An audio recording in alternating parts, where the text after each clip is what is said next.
What is going on, guys? My name is Amos and I'm back again with another video.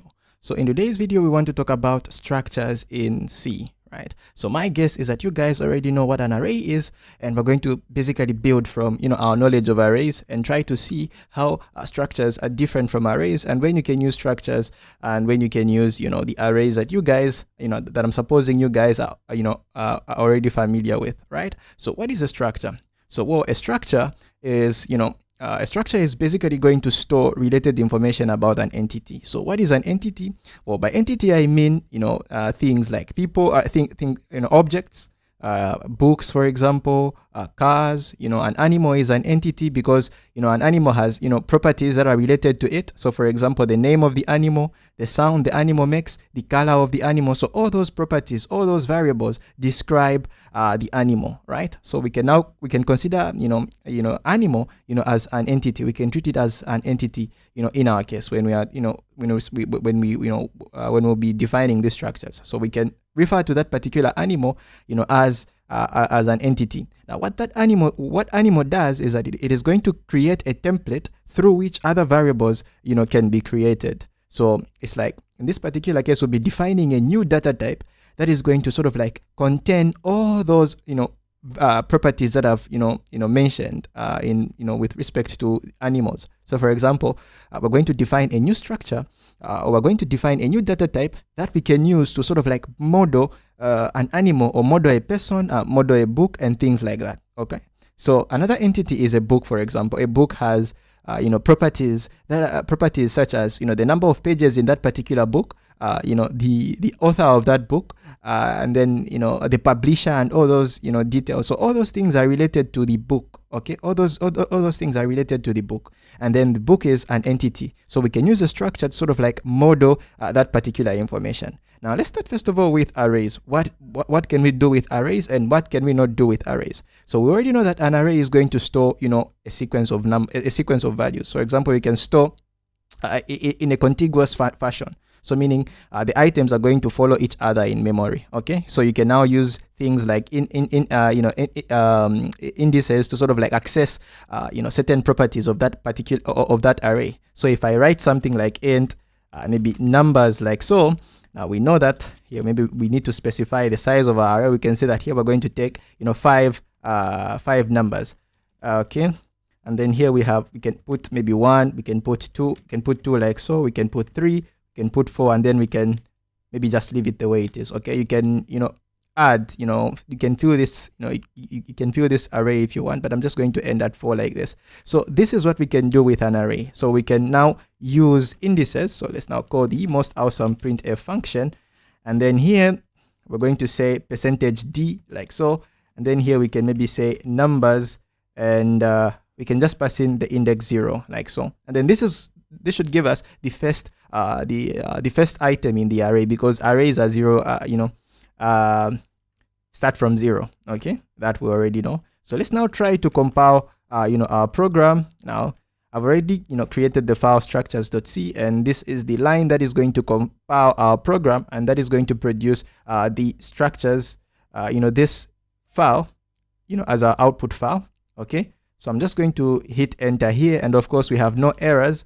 And then now we're just going to say structures like so. I don't know why I picked a very long name that is hard to spell, like so. And now we see the most awesome one here. Okay, so we know that we can do this with arrays, and then these items 2, 3, 4, all these numbers are going to follow each other in memory. Okay, they're going to have a contiguous structure. Now one thing that I cannot do with arrays is now I cannot put another variable. Okay, a variable, another item of another type. Okay, I cannot add an item of another type. So this is a string. This is a name of this is someone's name. So we cannot put this here, because we've said that this array is going to contain integers. So we cannot put the name Peter here. We cannot put it here. It's not possible. Now, if you don't believe me, let's try to compile our program and see what we are going to get. Okay, like so. Now let's try to compile our program like so, right?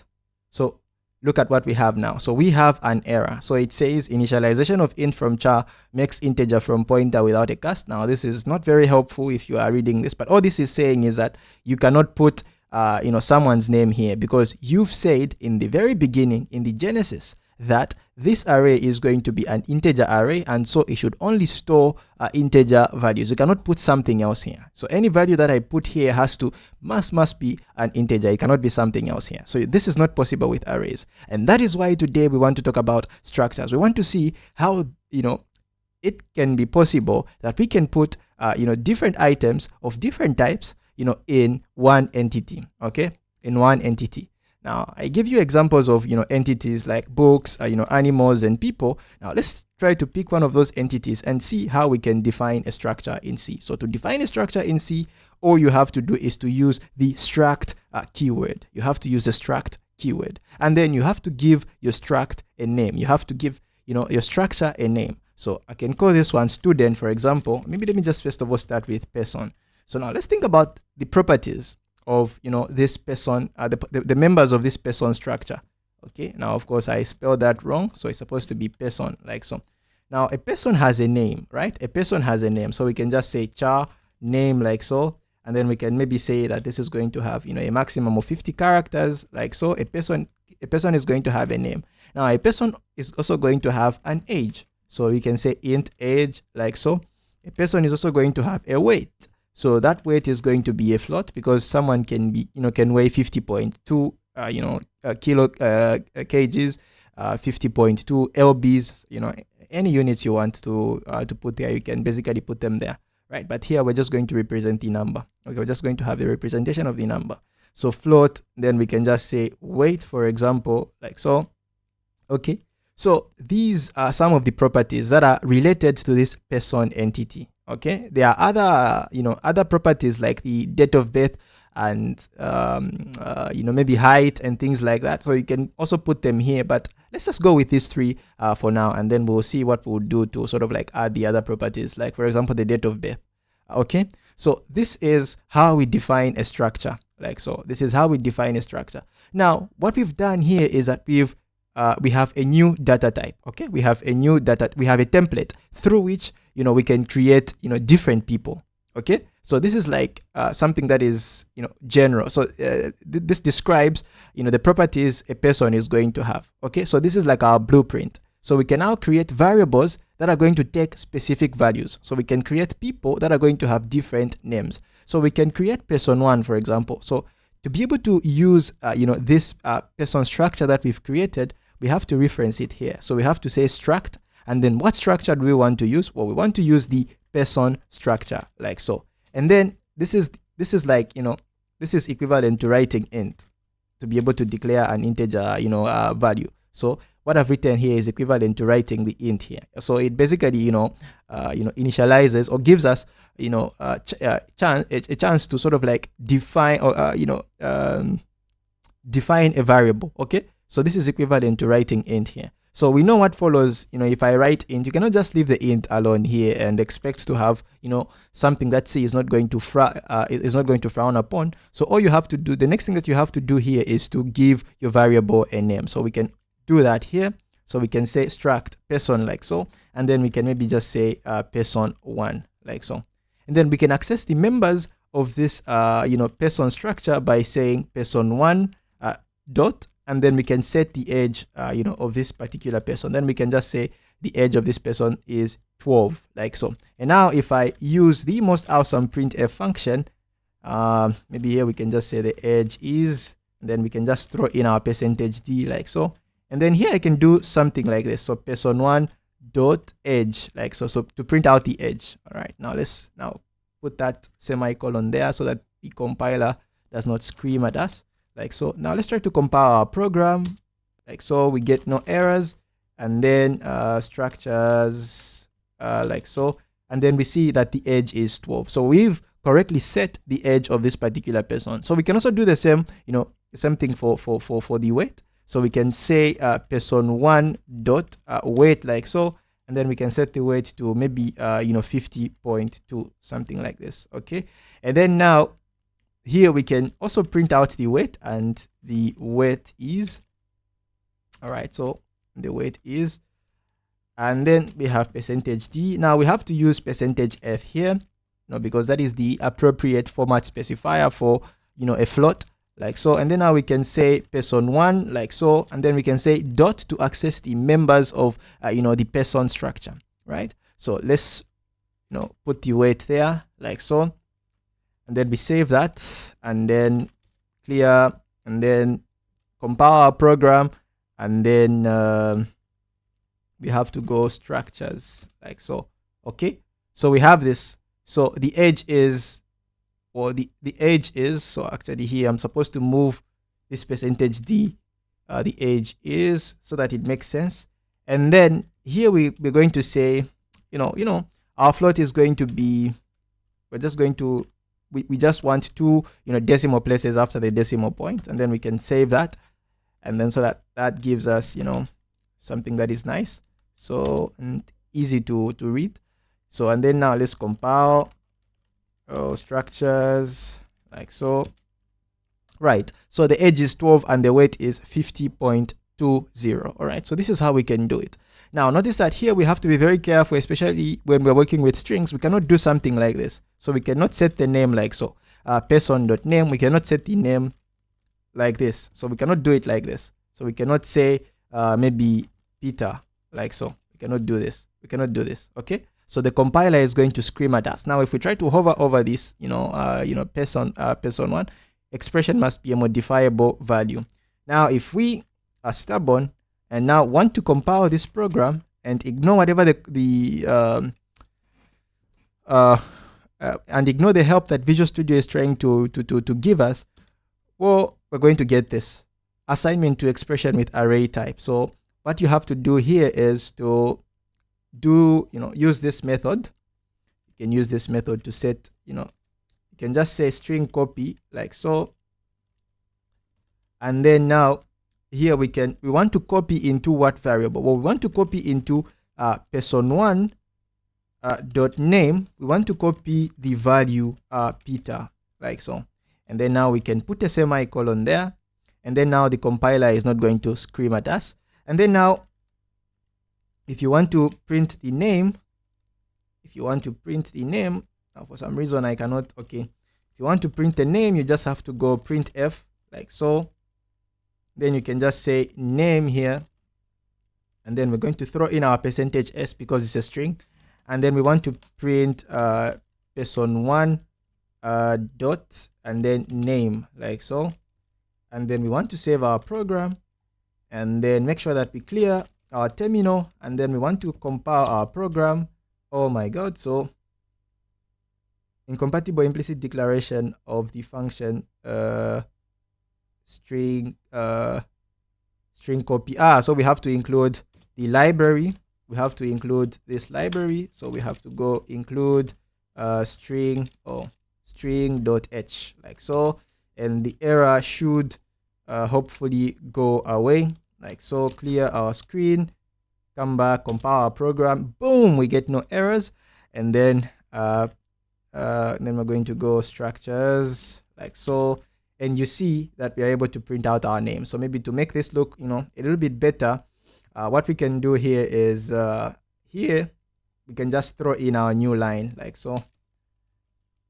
We can just throw in our new line, and then let's print so that we see things in a better way.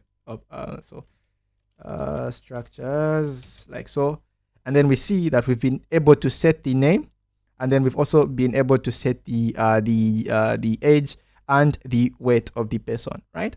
So we've defined a blueprint or a template through which we can create other variables, like person1, for example. So I can also create another person. I can also say struct, like so, and then person2. Another way of setting the values, of course, we don't have to have it. We must not have spaces are not allowed in names. All right, so we can say struct person, and then we can say person2, like so. Another way of setting the values, is here we can do it in one line. We can do everything in one line, and then we can just say person2 is equal to, and then we can now throw in the values. Then now here we can say John, like so, because the first property here is the name. So we have John, like so, and then we can pass in the age. We can say 14, and then we can now pass in the weight. We can say 60.4, like so, and then now we can save our program.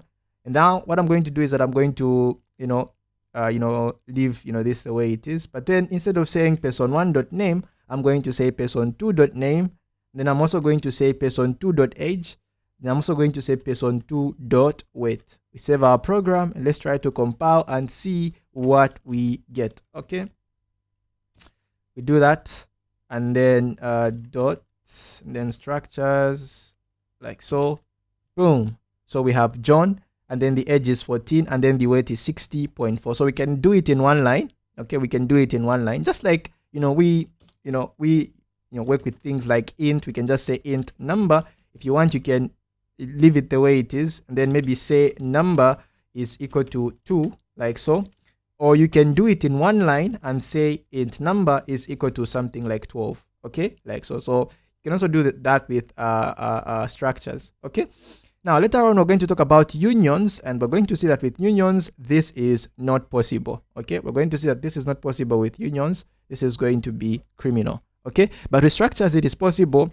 You can initialize your structures like this, and then you can also assign values to your to the properties of your structure in one line, like the way I've done it here. So initialization and assigning values to the properties or to the members of this particular structure. So you can create as many as many variables as you want through this particular template, this structure. Right, so everything is working perfectly fine. Now let's say we don't want to, so with data types like ints, floats, and doubles, and all those data types, you do something like this. Okay, you say int, where you directly have you have the data type, and then the data type immediately, I mean the name of the variable follows the data type immediately. So I want my my person structure to sort of like behave in the same way. I don't want to write this struct in front. Okay, I don't want to write this struct in front. So to be able to get rid of this struct, there's something that we have to do here. All right, so but before we try to do that on a struct, let me show you how you can sort of like give a new name to this int data type. Okay, it does not replace the int that comes with C. No, it's sort of like in this particular case is we're going to define a new data type. So here we can just say type def, and then we can just say int, like so. We have to first of all start with the existing type. So that we have to, the next the thing that follows this type def, or the data type that follows this type def, has to be a data type that already exists. Okay, so here we can put int because int is already defined. Okay, so here we can say type def int, and then the new the new type. So here we can say int, like so. Okay, and now here I can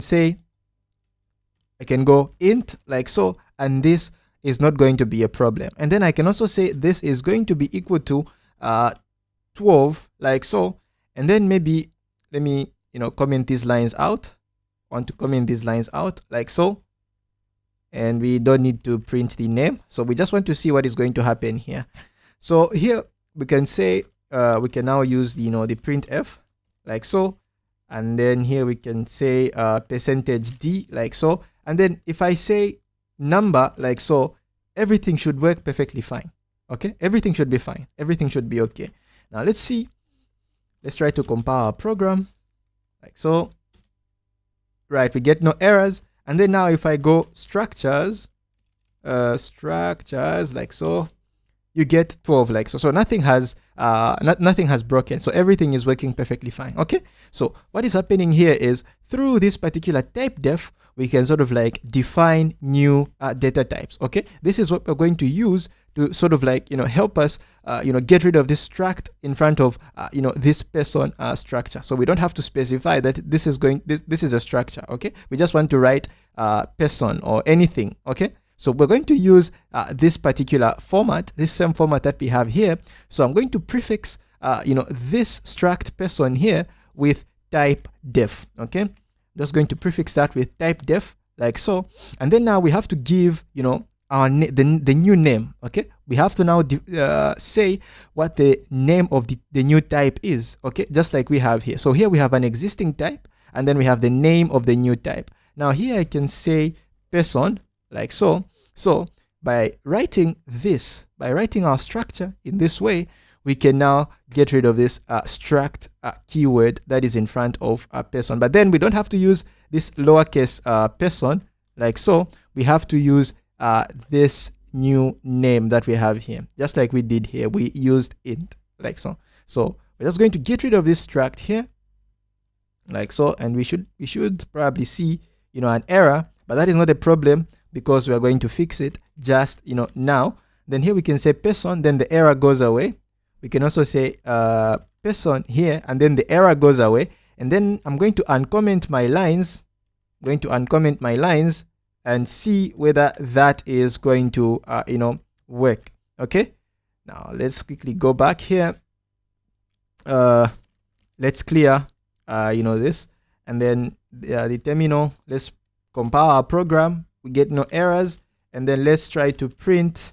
And of course, well, this 12 is, you know, this 12 that I forgot to delete the, you know, this print that I have here, but that is not a problem here. We can see that we sort of we get the same you know, the same information. Name John, then the age is 14, then the weight is 60.40. So that is how you can sort of like, you know, get rid of the struct and you know, make this structure behave, you know, as a data type. You know, the classic behavior, you know, that we have, you know, with ints, with floats, with doubles, and with all those you know, data types. Okay, so that is all about structures, and in the next video we're going to be talking about unions. I'll see you guys in the next video.